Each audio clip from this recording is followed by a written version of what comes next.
Assalamualaikum dan selamat petang kepada Puan Atika. Saya Amirul Hakimi bin Abdullah, wakil daripada grup Raif, Hafiz, Luqman bin Saharizan dan Iman Izzuddin. Dengan sebagai wakilnya, saya akan menerangkan tentang phishing. Phishing singkatan untuk phishing suara. Ialah sejenis serangan cyber yang melibatkan penggunaan protokol VoIP untuk memperdaya individu dan mengekstrak maklumat sensitif serta seperti nombor pengenalan peribadi, bukti kad kredit atau bukti kelayakan log masuk. Serangan phishing biasanya memanipulasi mangsa supaya mendedahkan maklumat sulit. Berikut ialah penjelasan yang lebih terperinci tentang cara serangan phishing berfungsi. Pertama, penipuan ID pemanggil. Penyerang yang menyerang sering menjadi memanipulasi sistem ID pemanggil untuk menjadikannya kelihatan seolah-olah panggilan itu datang daripada organisasi atau individu yang sah. Dengan memasukkan nombor telefon, mereka boleh memperdaya mangsa supaya menganggap mereka menerima panggilan daripada sumber yang dipercayai. Kedua, pretexting dan kejuruteraan sosial. Penyerang phishing menggunakan pelbagai bentuk dalih yang melibatkan mencipta senario rekaan untuk mendapatkan kepercayaan mangsa dan meyakinkan mereka untuk memberikan maklumat sensitif. Mereka mungkin menyamar sebagai pekerja daripada organisasi terkenal seperti bank, agensi kerajaan atau sokongan teknologi untuk menambah kredibiliti kepada tuntutan mereka. Ketiga, rasa terdesak dan taktik takut. Penyerang yang menyerang kerap menggunakan taktik ketakutan atau mewujudkan rasa terdesak untuk menekan mangsa supaya mengambil tindakan segera. Sebagai contoh, mereka mungkin mendakwa bahawa akaun bank mangsa telah terjejas, terdapat masalah dengan kad kredit mereka atau komputer mereka telah dijangkiti perisaian hasad. Dengan menjana perasaan mendesak, penyerang berharap untuk meminta pemikiran kritikal mangsa dan menggesa mereka mendedahkan data sensitif dengan cepat. Keempat, pengumpulan maklumat. Setelah kepercayaan diwujudkan, Visher mula mengeluarkan maklumat sensitif daripada mangsa. Mereka mungkin meminta nombor akaun, nombor keselamatan sosial, kata laluan, data sulit lain untuk meningkatkan lagi kredibiliti mereka. Pelawat boleh merujuk maklumat peribadi yang diperoleh daripada sumber lain atau meminta mangsa untuk mengesahkan maklumat yang telah diketahui oleh penyerang. Dan akhir sekali, eksploitasi dan penipuan. Dengan maklumat yang diperolehi, penyerang yang akan datang boleh melakukan pelbagai aktiviti berniat jahat. Mereka mungkin menggunakan data yang dicuri untuk kecurian identiti, penipuan kewangan, urus niaga tanpa kebenaran atau mendapatkan akses tanpa kebenaran ke akaun dalam talian. Maklumat yang dikumpul ini juga boleh dijual di web gelap yang membawa kepada eksploitasi selanjutnya. Jadi di sini terdapat banyak cara yang terperinci tentang cara serangan phishing berfungsi. Jadi untuk tahu lebih lanjut, phishing ini memang merupakan serangan yang sangat normal pada masa kini dan sering di mangsa-mangsa terdiri daripada golongan orang tua atau golongan muda. Tapi semestinya golongan-golongan tua pada masa kini kerana mereka tidak tahu apa-apa tentang teknologi dan kebahayaannya. Sekian, terima kasih. Hello, siapa ni? Anda telah memenangi wang tunai sebanyak RM100,000 Malaysia. Sila tekan 0 jika ingin tahu dengan lebih lanjut. Oh, saya akan tekan 0 lah. Selamat pagi Encik. Saya daripada company Untung Berhad. Boleh saya tahu siapa yang bercakap dan atas urusan apa Encik menghubungi syarikat kami je? Oh, boleh. Nama saya Raif Hafiz. Dan tadi saya dapat call bahawa saya telah memenangi wang tunai sebanyak RM100,000. Saya tak tahulah ini adalah betul atau tidak. Boleh Encik confirmkan? Baik, Encik Raif Hafiz ya. Okey, saya daripada company Untung Berhad. Okey, kita ada rules dan peraturan lah yang Encik kena ikut. Yang pertama, wang tunai yang Encik memenangi ni, Encik tidak boleh claim secara wang tunai. Encik hanya boleh claim dalam bank sahaja, kiranya adalah online atas talian.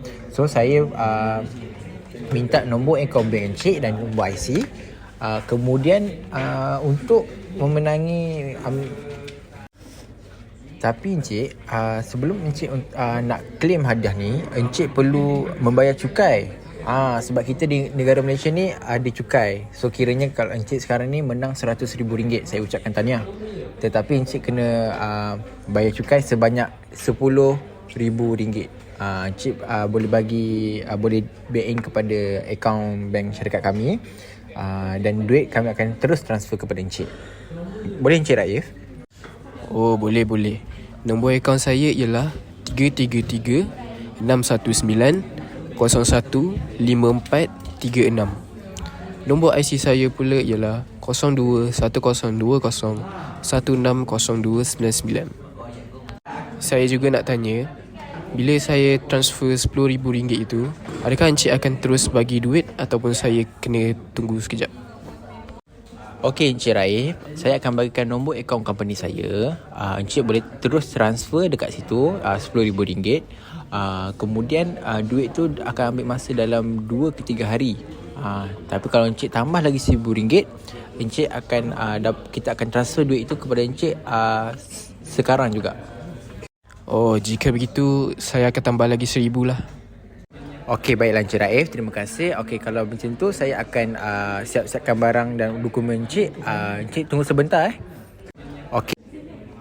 Okey, dari situ kita dapat lihat situasi Encik Raif dengan mudahnya memberikan maklumat peribadi kepada syarikat yang tidak dikenali. Okey, seterusnya Encik Raif cuai kerana tidak menyelidik terlebih dahulu. Dan akhir sekali Encik Raif telah membuat pemindahan dana yang banyak kepada akaun yang tidak dikenali. Okey, berikut adalah cara yang betul dan perlu Encik Raif buat. Anda telah memenangi wang tunai sebanyak RM100,000 Malaysia. Sila tekan 0 jika ingin tahu dengan lebih lanjut. Hello, siapa ni? Sebelum itu, boleh saya tahu dengan siapa saya bercakap? Encik boleh panggil saya Putera Zahiri Iskandar dan saya adalah admin daripada syarikat Tuah Kaya. Tetapi saya tetap peliklah.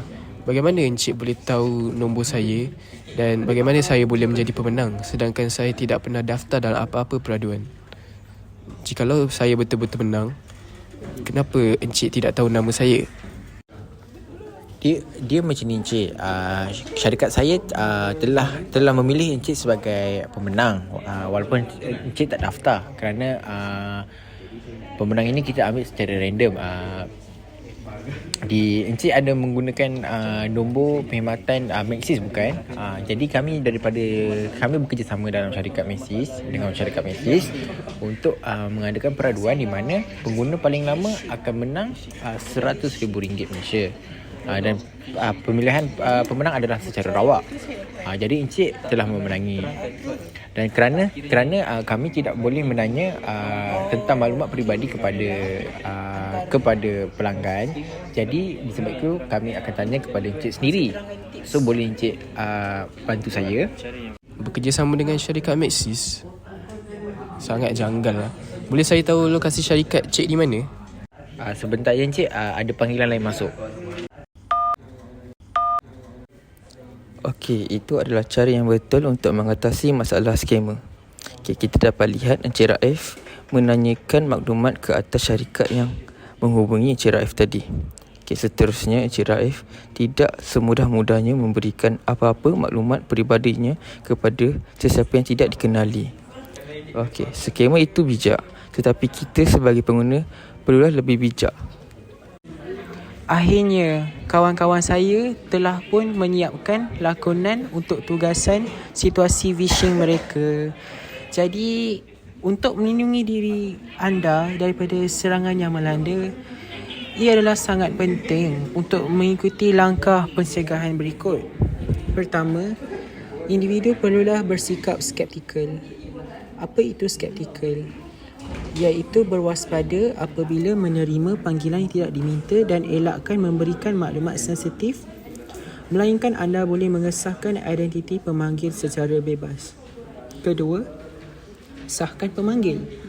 Jika anda menerima panggilan daripada seseorang yang mendakwa berasal daripada organisasi, tutup telefon dan gunakan maklumat hubungan rasmi untuk menghubungi mereka secara terus dan mengesahkan kesahihan panggilan itu. Ketiga, didik diri anda dan orang lain. Sudah kekal termaklum tentang teknik phishing dan kongsilah pengetahuan ini kepada rakan-rakan anda, keluarga anda dan pekerja untuk meningkatkan kesedaran. Ajarlah mereka untuk mengenal pasti dan membalas panggilan yang mencurigakan dengan sewajarnya. Keempat, kuatkan keselamatan peribadi anda. Sentiasa memantau akaun kewangan dengan kerap. Gunalah kata laluan yang kukuh dan unik. Dayakan pengesahan berbilang faktor untuk akaun dalam talian dan pastikan peranti dan perisaian anda dikemas kini. Kelima, laporkan panggilan mencurigakan. Jika anda menerima panggilan seperti phishing atau panggilan yang sangat mencurigakan yang anda tidak langsung mengenal siapa-siapa pun, anda perlulah membuat keputusan untuk melaporkannya kepada pihak berkuasa yang berkenaan, pembekal perkhidmatan telefon anda atau agensi penguatkuasaan undang-undang tempatan anda dengan segera sebelum perkara-perkara yang tidak diingini berlaku. Dengan ini, sentiasalah berwaspada, sentiasalah dimaklumkan tentang teknik phishing ini terkini dan sentiasalah mengamalkan amalan terbaik keselamatan.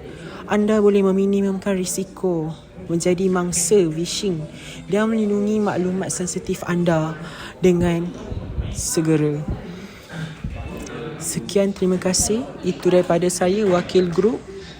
Saya harap penjelasan ini telah memberi idea kepada kita semua apa itu teknik phishing dan kelemahannya dan keburukannya terhadap orang ramai. Oleh itu, saya berharap bahawa rakyat Malaysia pada masa ini amatlah berwaspada dengan teknik phishing agar mereka tidak tertipu. Jadilah kita sebagai pengguna hendaklah lebih bijak daripada scammer. Sekian, terima kasih.